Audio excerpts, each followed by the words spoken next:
fanfiction is still popular today. Very popular. It's not at its height anymore. I will tell you on the internet and be candid with you that I still read fanfiction and I eat it up, girl. Like, I don't know what to tell you. I like it and it's fun.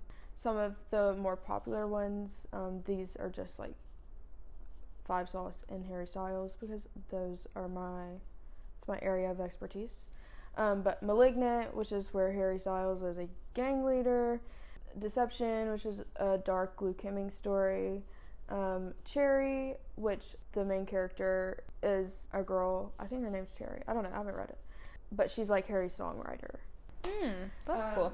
And then I will probably get roasted for this, but my favorite fanfiction is Duplicity, which is still ongoing, which, if you don't know, is about Harry Styles and this girl named Avon, and it blew up in 2020 on like TikTok and everything, like during lockdown, especially when everyone like fell back into their 1D phase. It's Seriously. The biggest fan fiction. It was everywhere.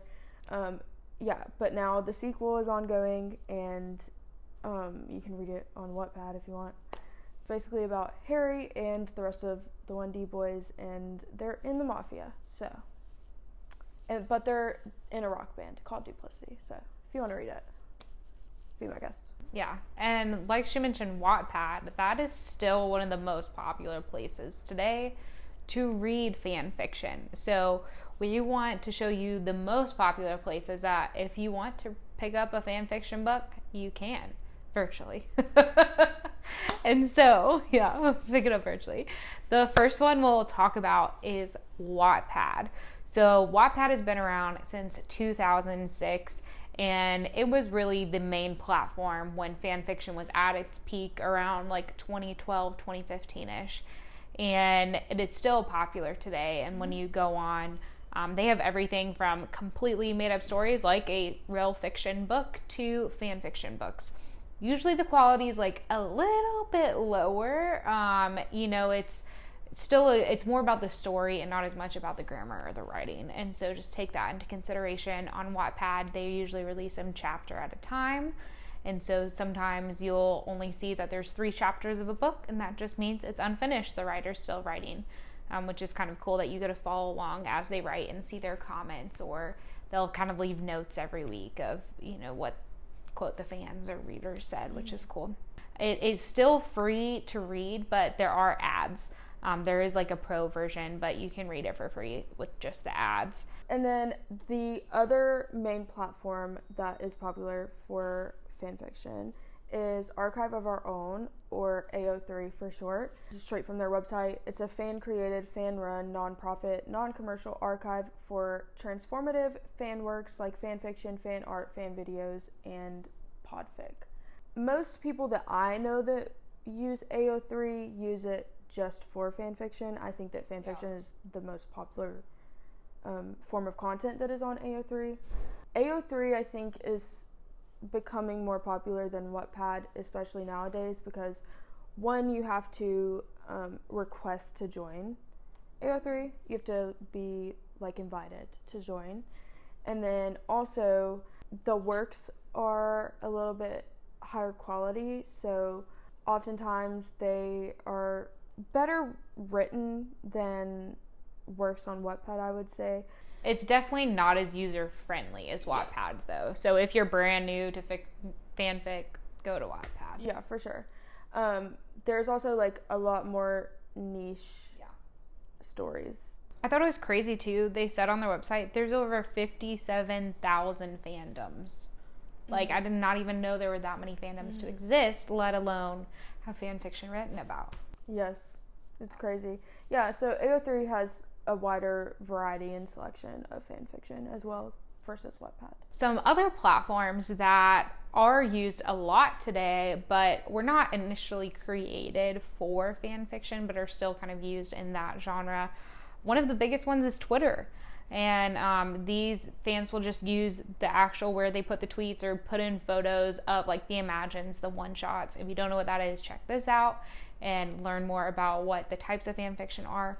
But you'll see these shorter versions, of course not a whole book, they aren't going to publish a whole book on Twitter, but they will publish some photos, some imagines, some one-shots on there. And SMAUs are also super popular on Twitter as well. Like, people have, like, whole accounts for just their SMAUs, which is social media alternative universe. Which we talk more about in our types of fanfiction. The other big one is Tumblr. So Tumblr's definitely gone a little lower in popularity from its height in like 2013. But you can still go on there, and the awesome thing about Tumblr, I feel like, is it's amazing for search. They have one of the best search engines of if you're trying to find something very specific. So you can type in a name, a band, a TV show, a movie, and put fan fiction beside it, and you'll find something there. For sure. And then we have the OG, the very first fan fiction website was called fanfiction.net. So this is where, when we talked about kind of more the history of fan fiction, this was actually where the original 50 Shades of Grey was posted. And so this was literally beginning of the internet, the only place that you could post or read fan fiction for all different fandoms. Yeah, and then you have Quotev, which is still around. It was never as popular as Wattpad or AO3 or Tumblr, but it's still a thing. And some of the most popular fanfics on Quotev are based on high quality productions such as Star Wars and Game of Thrones, and movies and books and TV shows like that. There are some music fanfics on there, but I feel like the subgenre of fanfiction that is music fandom tends to stick more towards AO3 and Wattpad. The people back in the day who were obsessed with fanfic, it's just become something new, where we were dealing with a lot more of like long form content in like 2012, where now it's like the attention span is so much shorter, and it's TikToks, and it's just a different type of fan fiction, whether it's like you got barricade at a show and that's like the one shot or the imagine, and it's more video type content. Those are the top places to read some fanfics. Go search them if you want to. Read with your own caution. Sometimes you can get into some deep black holes with this stuff. And we do not take responsibility for the amount of hours that you will read within these platforms. Definitely not. So make sure to watch our other videos in this series where we talk and discuss all about fan fiction and all of the different ways that you can read it, consume it, and the history behind it. But thanks for joining us.